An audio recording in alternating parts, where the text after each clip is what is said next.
In today's show, we're talking Boston Celtics, a season preview with John Karalis of the Locked On Celtics podcast, Michael Bolton. Thanks, Josh. It's Michael Bolton here, and it's time for another episode of the Locked On Fantasy Basketball podcast. Let's get to it. Let's get to it, indeed. You are Locked On Fantasy Basketball, your daily fantasy basketball podcast, part of the Locked On Podcast Network.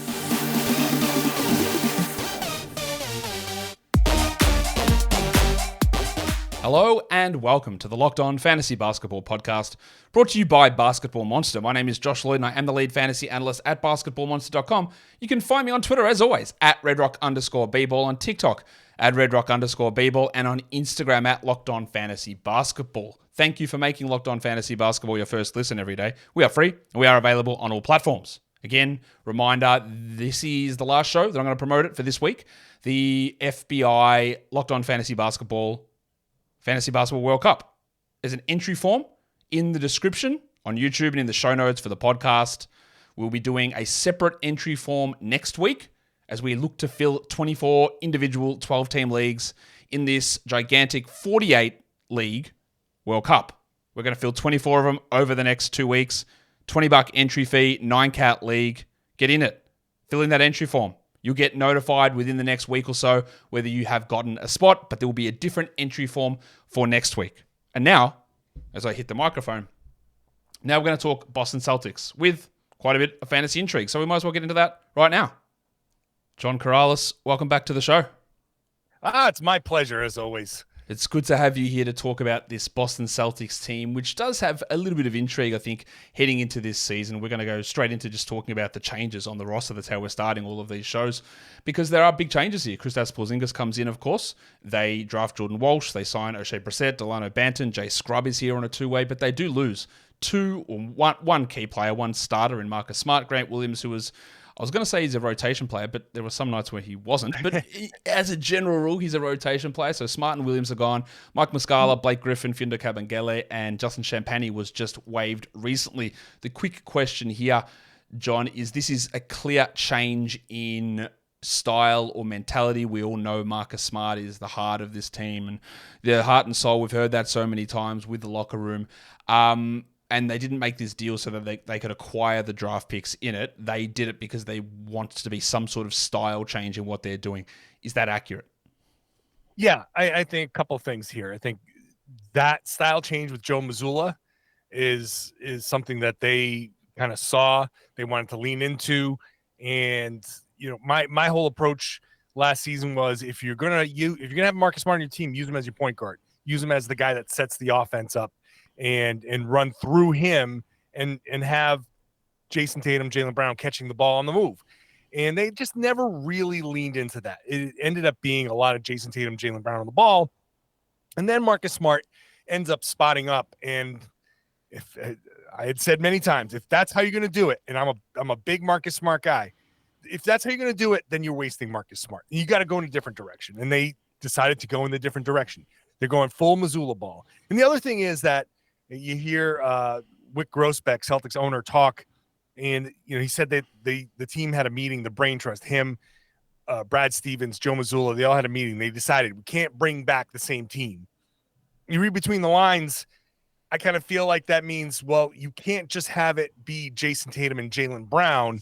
You got to get somebody bigger out there to help them in those late game situations. We've all seen the Celtics in the late game situations struggle. So stylistically, the change is Marcus Smart is out because you're going full Mazzulla ball, and then you're adding a guy like Kristaps Porziņģis because he can be a post option. The Celtics hope that last year's numbers kind of translate, continue moving forward, and he can be a bailout option when things aren't going well. They've worked the ball down to 8 seconds on the shot clock. You got to dump it to somebody for a shot.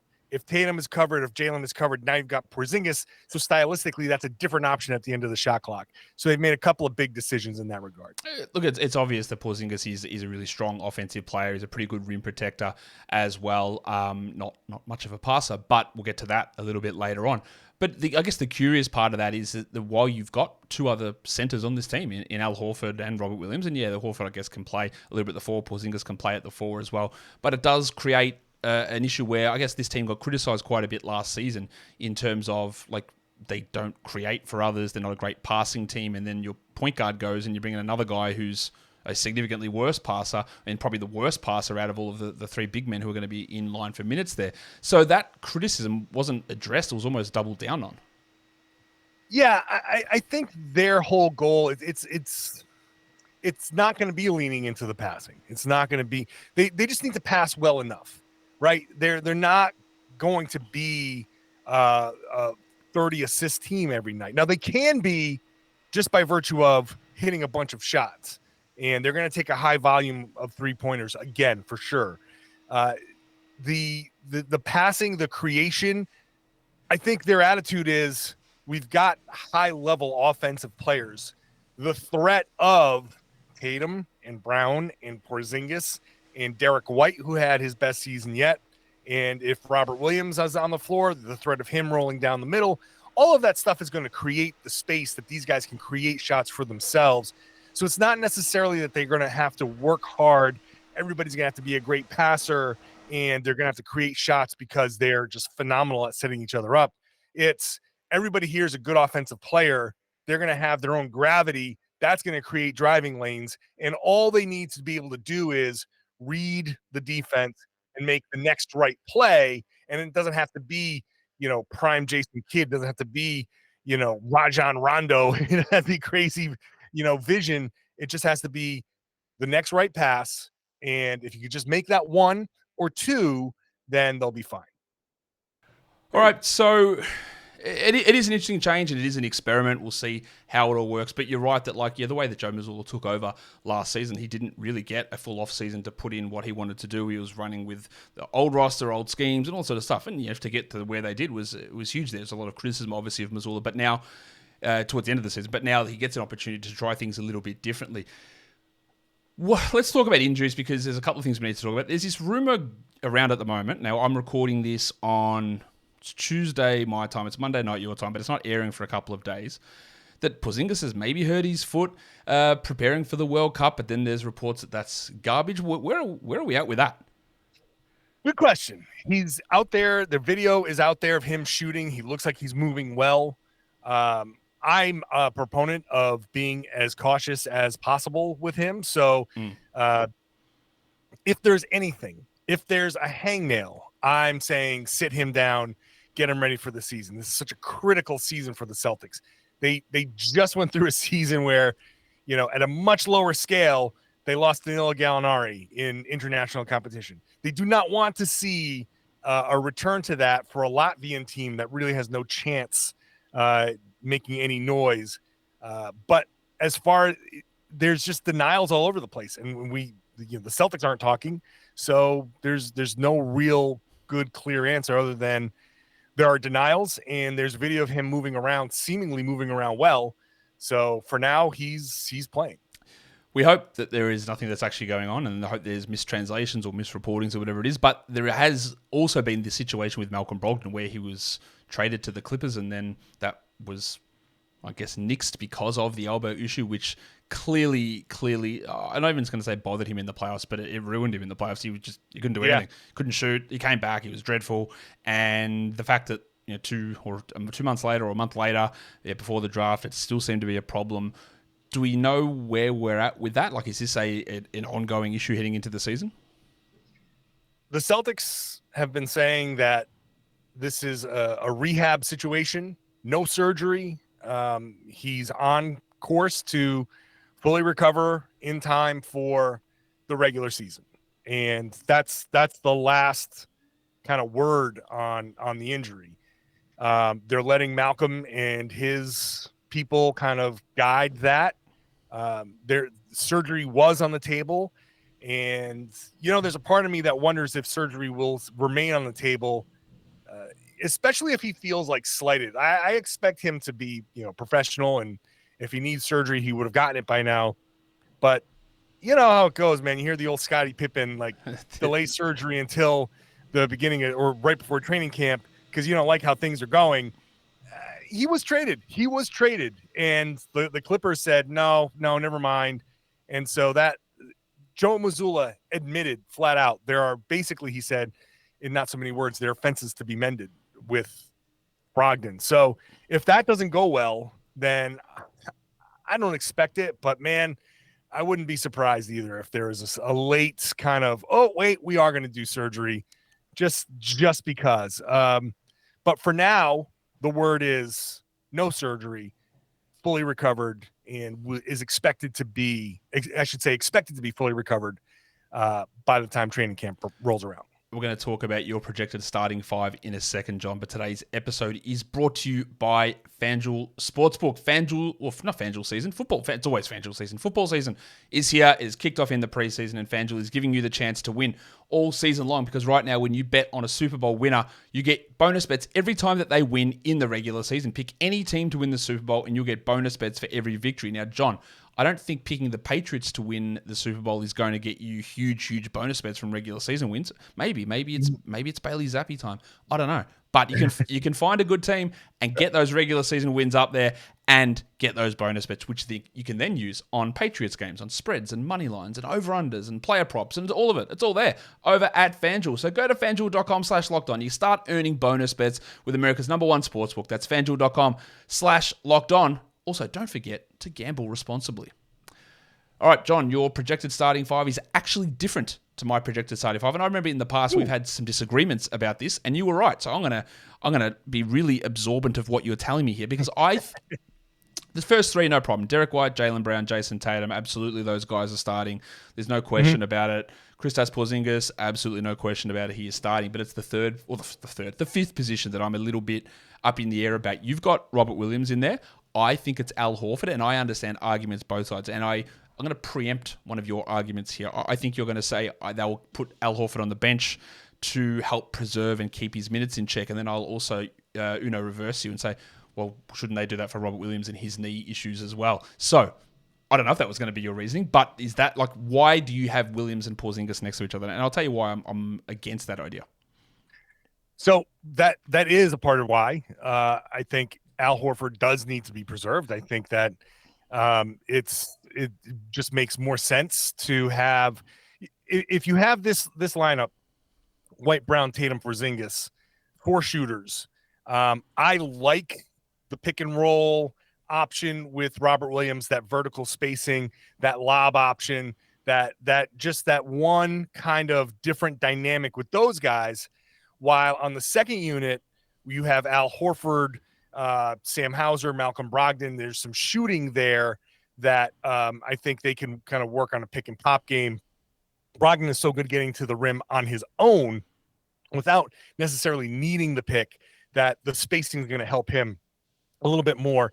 All last season, and could just be a one season thing. So I'm not saying this is the be all end all, but Brogdon and Robert Williams didn't quite mesh. Now Rob missed the first half of the season, and they had obviously the coaching change. There's a lot of dynamics there that might have made that thing not work well. So I'm not going to say they don't work well together, but I am saying they didn't work well together last season. So I'm just going to kind of keep that separate for now and keep it going that way. As far as Rob's knee, I think the meniscus surgery, I think I'm going to say that we're past it. Oh, and I'm not saying big pronouncement. Let's go. Yeah. I'm going to say that we're past it. He's had the summer. Everybody's been talking about the big healthy summer that Rob has had. And this is his first real true off season to get to work on his game. So it seems like he's doing well. His trainer has talked extensively about making sure that his knee is healthy. They're not overdoing it. They're working in conjunction with the Celtics training staff. I feel like this summer is going to be kind of a little bit different summer for Rob. So, and then defensively, I know they're not focusing on the defense, but I love the idea of Rob and Porziņģis together as a dual kind of rim protection thing. That's going to really help the Celtics. What they lose in not having Marcus Smart and Grant Williams, who's a really good defender for them, they can make up for in having those two guys really back up the other perimeter defenders with ultimate rim protection and the ability to play zone, because you can drop Jason Tatum into the middle of a zone with Derek White and Jaylen Brown. I like that potential wrinkle. The Celtics played some zone in summer league, so I'm kind of seeing that as a potential preview for the defense this upcoming season. I'm hoping it's a preview for the Celtics upcoming season. So I like that dynamic with Porziņģis and Williams together.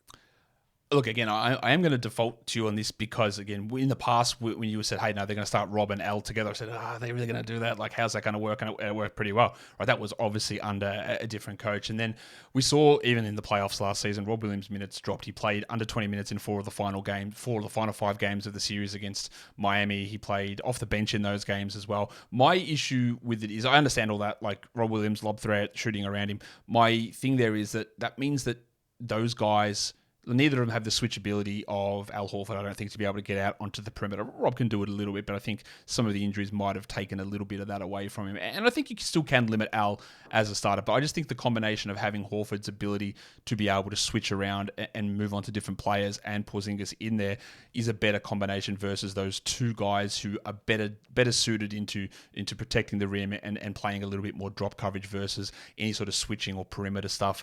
It makes it a little bit more, and they can obviously still play together, and they will, but it makes it a little bit more. That's the thing that I worry about. It's just that how those two, who probably thrive best in a similar role, like you said, dual rim protectors. But then if you have that problem where they've got to be out in the perimeter, then there's a little bit more, I guess, defensive urgency, and Marcus Smart's not there to help clean that up. Yeah, I just don't think the Celtics are going to go into the switching, which has been their hallmark over the past few years. The whole point of and with Marcus Smart in the lineup, they could switch 1 through 5 because Smart switching onto a big hasn't really been that big of a problem for the most part. Now that that's gone, they're not going to switch 1 through 5. I think they can still switch in the perimeter 1 through 3. I think that's going to be a part of their defense. I don't think they're going to go 1 through 4. I don't think they're going to go 1 through 5. They can put in certain lineups that will do that, but I don't see that being the staple of their defense. I think their defense is going to be much, much more traditional with the drop coverage, and that's why I like Robert Williams kind of as a backup. They're gonna play that drop coverage with Porziņģis. You have Rob kind of looming in that help spot, and if he needs to come over and help in a certain scenario there, he can. He's just kind of a free safety in that scenario. And then I just think that they just do the same thing with the second unit. I think the Celtics defense is just going to be super, super simplified, and the switching is going to be something they're going to get away from. Who do you think plays more minutes then, Rob or Al? I think Rob plays more minutes, but not a ton, right? I still think they got to keep him around 20, I'll say 28, but I think they got to keep Al down to 25 or less. That might flip in the playoffs. I think Rob, the thing that we saw in the playoffs this past season, and even a little bit in prior postseasons, is that for all of the good things that Rob can do, there are certain matchups where he is less playable. I'm not going to say unplayable, but less playable. And so I think that there will be a series, if the Celtics continue to make deep runs, where Horford gets bigger minutes. And that's another reason why I kind of think he should stay on the bench to start the season. I can see them in March start to ramp up his minutes and get him up to 30 minutes, and maybe things swap as far as how many minutes they play in anticipation of Al getting a bigger playoff role and maybe even starting in some series. So I think the early preservation of Al Horford is extra imperative there. So Rob gets more minutes, and we'll see what he adds to his game. If he adds something to his game that maybe gives him the right to more minutes, then that will justify it even further. Last season, Horford was 31 minutes. Williams was 24, of course. That was regular season, and that was coming off the surgery there for Rob. I do have them both around the same minutes, 27, 28 for both of them, and I'm expecting that Al Horford is going to have another recurring case of those back-to-back spasms that really bothered him so much last season, so I expect that happens. Your bench rotation, we've talked Horford and Brogdon, and I tweeted this out the other day that the Celtics are really strong, and then they're not. The depth of this rotation, like... Sam Hauser, sure, like he's okay. Peyton Pritchard barely played last season. I think he's an okay rotation player.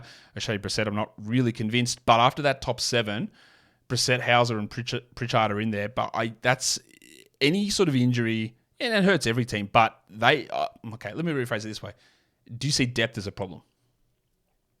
I think it's more of a problem than it was in the past. I don't think you basically took two. Well, and I will say rotation players. I know again Grant Williams falling out of favor with Joe Mazzulla is part of why he was expendable, but they were at least the beginning of the first half of last season. That's two guys that you could rely on, and to take those guys out and bring one guy back that you rely on, it does give you a little bit less, and you need some of these guys to really step up. Hauser has to have a good season. Brissett has to show some level of shooting ability. Not, he doesn't have to become Steph Curry, but he can't be down in the low 30s either. He has to be able to hit the open shots that he gets. So there's a potential for this bench to be really good. Al Horford is still a very good player, and he will be a really good player off the bench if that's indeed what he is. Malcolm Brogdon was just Sixth Man of the Year, and he'll have a full preseason to get used to both of those bigs, Robert Williams, Al Horford, and I should say all three of those bigs with Porziņģis. He didn't have that preseason with Rob. So that's going to help things as well. So those two, your first two guys off the bench, I think are going to be really good. If Brissett and Hauser can kind of take big steps forward, then all of a sudden this bench and Pritchard is I think an NBA level point guard, just a third string NBA level point guard. I do too. So, I think that there is a risk. Derek White was obviously very durable, played every game last season. Brogdon, we'll see. There is a risk where you have to rely on Pritchard for a little too much, and his height is going to be an issue, but his effort won't be an issue.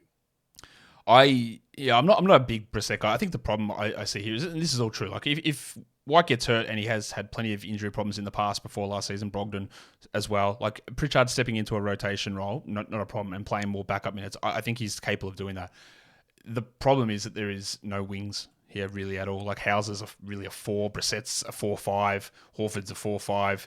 There's no, unless, and that transitions me to this, we're relying upon 19-year-old Jordan Walsh, who are one of the three players on this team who are under the age of 23. Walsh is 19, Davison's 20, who I think is actually not a bad player, Davison. And then old mate Jay Scrubb is back after playing for the Magic at the end of last season. He's 22. Jordan Walsh, everyone was very impressed with him in Summer League. I was as well. I thought he shot the ball he obviously shot the ball much better than he did in Arkansas, but my caveat always there is, look who else was on that team. Of course, he's doing a lot more, and he's not going to do that there. But you haven't got him early in your rotation, but if I've just detailed, like there's no wings on this team whatsoever. So there is a clear path for minutes if he's able to force his way in. So what does he need to do to get into that role? Yeah, I don't know if he's capable of doing what he needs. He needs to get bigger. He needs to get stronger. That's the biggest knock on him right now. He has, I think, NBA level defensive ability. In fact, in the sense that he can slide, and he's got big 7+ foot wingspan, so he can keep guys in front of him. He has good instincts, but being 19 years old, he is susceptible to every trick in the book. He is going to get, Brad Stevens made note of this and said he's going to get knocked down. He probably said that phrase 5-6 times in talking about Jordan Walsh. He's a slight of frame young man right now, and they just need to get him a stronger base, a stronger core, maybe a few pounds of muscle, so he can get into that NBA defensive rotation, because he's just going to get bullied if he doesn't get bigger. So I don't see him as part of the Celtics rotation. I do agree that the Celtics wing depth is pretty thin, but I still don't see Walsh as an answer. And every indication from Brad Stevens has been that this is a long-term kind of play, and Walsh will probably spend a majority of his time in the G League with the occasional maybe 3 seconds left on the shot clock, or 3 seconds left on the clock in a game where he's available, and he gets in to just play good defense for a few seconds. But other than that, I don't see him playing a role. I think the Celtics are going to go into this season, see how everything meshes. And if that lack of wing depth is really, really an issue, then they may start to look to explore a trade. They do have a traded player exception out of the Grant Williams trade, so they can get somebody who makes about $6 million if there's a kind of bargain basement wing that they can find somewhere. They do have a couple of potential trade options that they could go to, but I don't think any other wing depth exists on this roster that I see stepping in right away. Maybe they should try and get Aaron Nesmith back from Indiana, because his role's been a little bit usurped. Maybe or even Jordan Water, who's not going to play there. But yeah, it is very hard for a rookie to contribute positively on an NBA team. It's very hard for a rookie who's 19 years of age to contribute on a team that expects to be the best team in the NBA. And it's even harder for a rookie who's a second-round pick to do all of those things, which is all the things that Jordan Walsh ticks. So you see him in Summer League playing with a bunch of nobodies, really. Like, there was no prospects on that team whatsoever. And he put up some okay numbers, but it's a very different scenario when you're faced with the stresses of an NBA season on the number one seed with bunches of all NBA players around. Now, John, I want to ask you a question here. What are the vibes like? Because Marcus Smart was, we hear all the time he's the locker room guy. He's the guy who holds people to account, and he's gives his heart and soul, and he's diving and all that sort of stuff. And then there's the whatever was going on with Jaylen Brown all of last season, and now he signed this new contract, and then there's still whispers like, did he sign it just so he can ask for a trade later on? How are the vibes on this team? Because they were clearly weird at times last season. Like, how does that translate in here without Marcus Smart? Yeah, I don't know exactly yet. They seem to be okay. Jaylen Brown has discussed it and said, basically the standard, it sucks, but we have to move on. We got a good player out of it, and we're excited for the season. Tatum has said the same thing. Guys have said, the guys who have spoken have said the same thing about him, about Grant Williams as well. Grant Williams was really close friends with Jason Tatum, and I think that locker room last year was really, really good. I think they just generally felt good in there. So it's going to take a hit. We're talking about vibes. I think it's definitely going to take a hit. Smart was super, super popular, but I think it's strong enough with Al Horford in there, with the established guys, with Joe Mazzulla. I think he has good respect there. I think Brad Stevens, I think the connectivity between the ownership, front office, coaching just kind of keeps everything in check.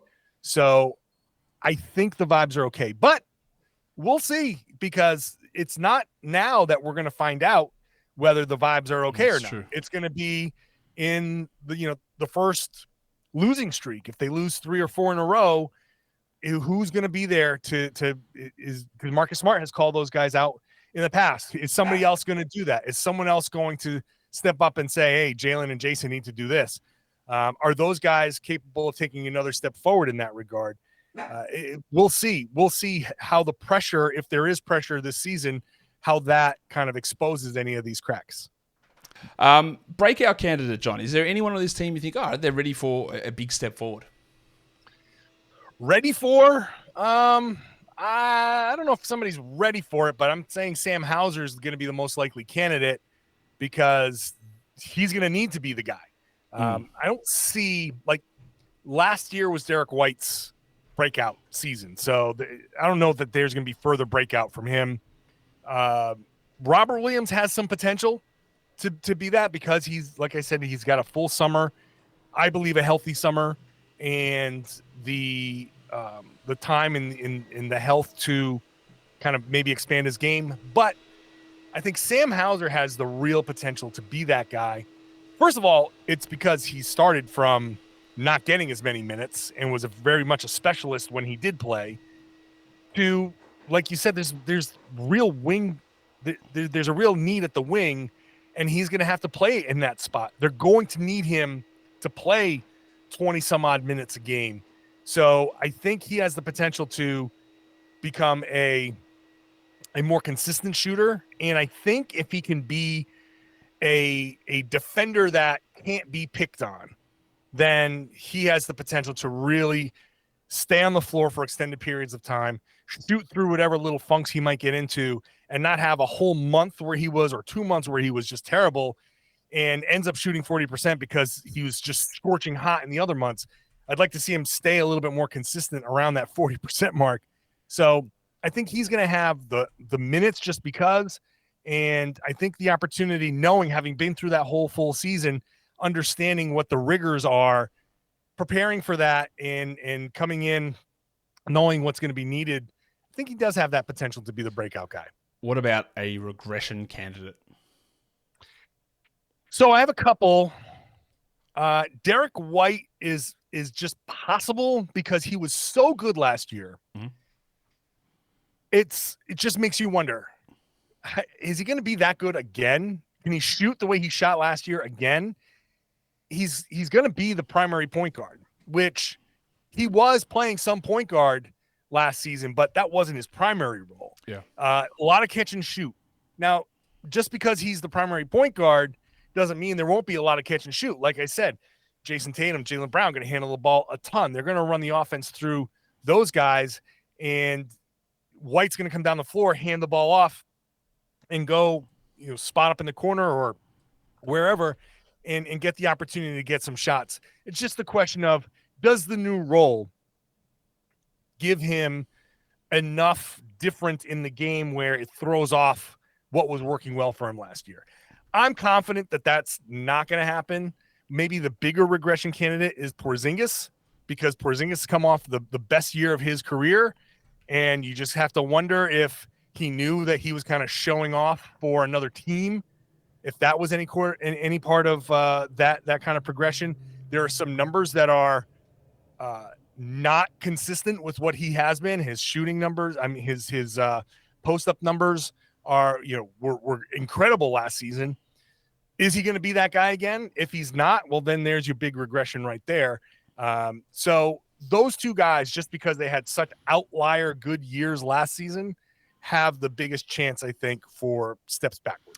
I think that's fair enough. I think both of them are going to take some steps back to a degree. Derek White's probably going to play more minutes, but adding Porziņģis, a high usage player, means that usage has to be siphoned away from other players. So Tatum and Brown might take marginal hits, but it's going to be the other guys, Brogdons and Whites and these sort of players who are going to probably lose more of those shot attempts. So Derek White might play a few extra minutes, but he might take fewer shots in a game just because instead of being out there with Rob Williams and Marcus Smart, lower usage players, like Porziņģis is out there maybe looking at 17, 16 shots a game. So Porziņģis, he's going to take fewer shots, but everyone else is going to trickle down in that respect as well. So that's what I would be expecting. So I do agree with you there. What about if this team, they've made their trade, Porziņģis in for Smart. If they were to make another one, and who would be the likely guy that would be the most likely player to be moved, I guess? I'm going to lean on Brogdon for that. I think his $22 million contract is going to have to be moved anyway. $22.5 million. It's going to have to be moved anyway. This is going to be such an interesting season for Brogdon. I probably could have put him in as a regression candidate too, because I don't know how pissed off he is about that trade. And he's also a really smart guy. He understands that second apron is coming, and next season it's going to be the Celtics are already over that second apron as currently constituted guys that are coming back for next season. So he knows the Celtics are going to have to make some moves, and it's most likely that he's going to move either in season if they're just desperate, or next off season because he's got that money, and that's going to be the biggest way to make a financially motivated move while still keeping Brown, Porziņģis, and Tatum around for another season. So he's always the most likely candidate. If he can't get past the personal feelings, then they'll have to end up making a move and trying to find another backup point guard somewhere along the way, and using his money to get that deal done. Yeah, I think that's fair enough, because there's obviously all those things and bridges that need to be amended, plus the contract and the level of play, turning 31 later on in the season as well. There's a lot that needs to happen there with Brogdon. That'll be interesting to see if they do make any sort of move with that in season. Now let's look at the wins for this team last season, 57-25. Joe Mazzulla took over around training camp and led them to the best net rating in the NBA, plus 6.9, which is a huge number. 57 wins is a really big number as well. Of course, losing in those conference finals after coming back from 3-0 down. Their over-under is set at 54.5 wins. John, you have gone higher, even higher than last season, 59 and 23. I'm looking at my number at 54 and 28 and going, Josh, what are you doing? Like, that's 3 wins less than last season. And it's a full year of Mazzulla. But I think my understanding here is, and I do all my wins before I look at the FanDuel number, so it came in the same, but I look at it and go, I'm a little cautious about, not duplicativeness, because Porziņģis is a different player, but he is offense and takes a lot of those shots, and he's not going to be taking as many this season. And then my concern then is just like the ball movement, like who is the lack of depth and the ball movement. Like if someone does get hurt, like there is real trouble with rounding out even an 8 to 9 man competent rotation. So that's why I knocked them down there to 54. So what's your confidence here, John, based in where you've pushed it up to 59? I think I'm putting a little bit of faith in Joe Mazzulla for, and not only Joe Mazzulla, the coaching staff, Sam Cassell, Charles Lee. I think those 2 additions are big because Sam Cassell comes over from Philly, but also the Clippers, where he understands what worked with 2 wings that, 2 high-level wings. Not exactly the same players as Paul George and Kawhi Leonard, but 2 wings that are strong individual players. He has some ideas, I'm sure, on how to handle that. And then Charles Lee comes over from Milwaukee, where they played that heavy drop coverage with a big, a big. And so I think his style, that Milwaukee style of defense, will be taught at a high level in Boston. And so I'm trusting those 2 guys to have a big influence. And then Joe's got, if there's one thing he knows, it's how to put points on the board.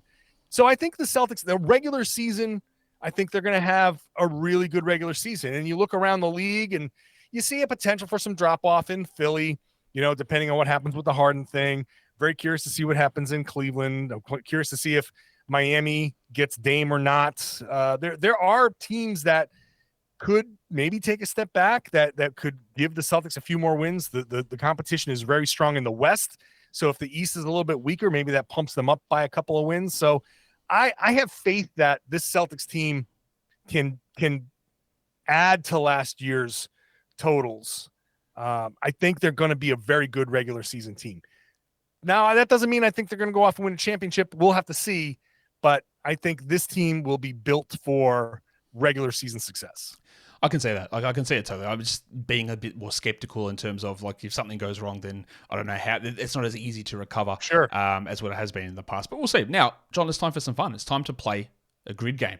It's time to join in the craze, and we're going to do it Celtics style. So we're looking for Celtics and Spurs, Celtics and Nuggets, Celtics and Pelicans, Celtics and Suns, Celtics and Cavs, and the last one is a Celtics All-Star. Now, the way that we're scoring this, in general, when you're playing the games, you want to get a low rarity score, but it's only you playing, so there's no one else to compare it with. But what you are comparing it with is you want to pick players. Now, what I've got is a whole spreadsheet of games played between all these players here, and I take the lowest number. So between the Celtics and the Nuggets, I look at the games played for each team, and then I rank them by whatever the smallest one of those numbers is. And then if you get a player that's played like 1 game for the Nuggets or 1 game for the Celtics, that gives you a 0. And if you get someone who's played the most games, that gives you the worst score of 100. On the All-Star one, it's got to be a player who made an All-Star game while playing for the Celtics, and then that is graded by fewest games played for the Celtics in their career. So fewest career Celtics games, it gives you the best score of those players. Okay. Where are we going to start this off? Well, I think I'll take the easy one and say Derek White is Celtics and Spurs. Derek White definitely did play for the Celtics and the Spurs. And where's my list of Celtics and Spurs? If I just bring that up, I think I'm way over here. Yep. Oh, there's hardly been any players who have played between those 2 franchises, interestingly. Josh Richardson did. Yes, Derek White has played, actually, most of the players that have played between these 2 franchises have barely played on one or the other. So Derek White actually got a really high score of 81.54, even though he only played 108 games for the Celtics, because everyone else has barely played. There's all random guys like Theo Ratliff. Now, if I pick a more obscure guy, would I have gotten higher points? Is that how this works? If you pick the obscure options, you get a lower score, which is better. We want the overall lower score. So if I said Romeo Langford would have gotten you a lower score, but he actually played 47 games for the Spurs. You wanted to go for like Juancho Hernan-Gomez, who played 5 games for the Spurs, or Keith Bogans and his 6 games for the Celtics. Sure. They're the ones that really bring the money in. All right, where do you want to go next? Let's go with the Nuggets. All right. PJ Dozier. Oh, he is always a good one in these games. PJ Dozier has played. How many games do you think he has played in his Celtics career? A handful, because he was a two-way guy. Yeah. He probably got some, like 3 garbage time games or something like that. He played 6 games in his career for the Celtics, and he's a guy that I think could have been an interesting NBA player, but knee injuries have ruined him. I think he's gone over to Europe now. All right, which one are we doing now? All right, well, let's go to the Pelicans. Okay, the Pelicans. I think you mentioned him. I think it's Juancho Hernan-Gomez. Oh, John, I'm sorry. No? I'm sorry to tell you that there is a Hernan-Gomez that does or has played for the Pelicans. But Juancho never played for the Pelicans? Juancho did not play for the Pelicans. Oh, so that one, brutal. that gets you the maximum score on that one, which is 100. So apologies for that one. Okay. All right, we've got the Suns, we've got the Cavs, we've got the All-Star pick. Okay. I'm less confident in these. Okay, so with the Cavs, I'll go to the Cavs. Okay. And I'll say Isaiah Thomas. Ooh, that is a good one, because he played a lot for Boston, but did not. But barely for the Cavs. Yeah, he played 15 games for the Cavs, so that gets you a score of 7.78. That is a really good score for that one, John. If I have a look at some other interesting names on that list, Ricky Davis was actually the highest one. He played the most games out of everyone between those two teams. Let's see who else is funny on this list we can have a look at. Luke Harangody. There you go. That's a good one. There you go. Shaq wasn't a bad one, although not as good as Isaiah Thomas. Yeah. There's Yuri Welsh. Wow, that's a Yuri Welsh. I remember Yuri Welsh. Sebastian Telfair as well, with 4 games for the Cavs. Wow. All right, so we're going to do the Suns, or you want to do the All-Star? Suns. I'll do the Suns. I'm trying to think of obscure, but I'm drawing blanks. You got 54 players in history have played between these two franchises. I'm drawing blanks on some of the. I know there's some obscure ones that it's going to drive me crazy. I'll go with the obvious one and say Danny Ainge. Danny Ainge is a correct answer. He has played for both franchises quite clearly. He has played, unfortunately, a lot for both franchises. Played a lot for both teams. Yeah, that's an 85.6, because he played 222 games for the Suns and 556 for the Celtics. The highest score was actually Joe Klein, who'd played the most. Dennis Johnson was also a really big score. But if you want to go the low score ones, let's see what there's some names here. There was a trade that they made in the 80s that or 90s. Phil Pressey. That's a good one. He played 9 games for the Suns. You've got Marcus Thornton with 9 games for the Suns. There's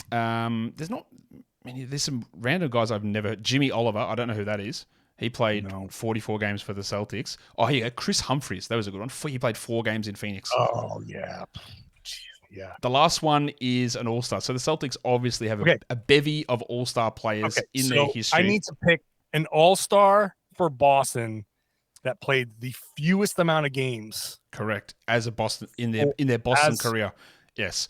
So there are, I actually thought there'd be more than this. There are 14 players who have been named All-Stars while playing for the Celtics, and you want to find the guy who's played the fewest games for Boston. Okay. The fewest games for Boston. Jesus. Just run through some names in your head. Just like who do you know that's who's an All-Star? I know like there's Kemba Walker who played, but was short-lived. Kyrie Irving was short-lived. God, I don't think Bill Walton. I don't know. My question is if Bill Walton was an All-Star. That is a question. Was Bill Walton an All-Star for the Celtics? I'm going to go on a limb. I want to say Bill Walton was an All-Star, and I want to say he didn't play a ton of games. Well, unfortunately, John, I'm gonna. he was not an all-star. As Ah, a member of the Celtics, Okay. your best answer was actually Kyrie Irving, who only played 127 career games for the Celtics, and then Isaiah Thomas, who only played 179 career games. Yeah, I was reaching for something really, really obscure because those first two, I should have said Romeo Langford for the Celtics Spurs one. I probably would have felt less pressure. I probably would have said Kyrie Irving there for that All-Star one. But who's played the most, you reckon, as a Celtics All-Star? the most. Well, I'm gonna say Robert Parrish because he played like the most games ever. So I think he's probably been around the longest. It was actually John Havlicek got to 1270 games, and okay, yeah. Parrish was 1106, and Paul Pierce 1102. There you go, all their Celtics. So Parrish was second. Yeah, so Parrish played more games, but he played for other franchises, obviously. Yes, that's right. So that's right. Yeah. Havlicek gets the 1270 there. Would have been the worst score you could have got, but you didn't pick one anyway, so that's fine. That'll do it for us here, John. Thank you again for coming on and chatting Celtics with us. A really interesting team heading into the season. What's going on over at Locked On Celtics at the moment? It's the off season, so we're a lot of mailbags, a lot of people asking tons of questions. What CBA and when it comes to Jaylen Brown's contract and the moves. I think people are just very interested in seeing how this CBA will impact this team, the moves they're going to have to make moving forward. And we just talked about an interview that the owner Wick Grossbeck did about remaking the team and keeping Joe Mazzulla. So. Still an active offseason for the Celtics. Lots of questions because this is a critical season for Boston. And if all goes well, obviously they're a championship team. But any little thing that goes wrong could derail them, and you have a real possibility of the Tatum and Brown era ending before anybody realized it and without a championship. So lots of people kind of watching the next year, two, for what the Celtics are doing. It's all right now. We're all watching like, okay, who can they get to keep this all going together and maybe get a championship out of this talented duo? Yeah, absolutely. You have to be pushing in for it because that's, you don't get these opportunities forever. Like they're not always around. So you do have to go in, and that's what makes them a very intriguing watch this season, John. Go and check John's stuff out over at the Locked On Celtics podcast. John, thanks again for coming on with me. My pleasure. Always a fun time. And that'll do it for me today. Don't forget, follow this podcast, Apple Podcasts, Google Podcasts, Stitcher, Spotify, and on the Odyssey app. And if you're here on YouTube, thumb it up and leave your comments down below. Guys, we are done here. Thank you so much for listening, everyone. See ya.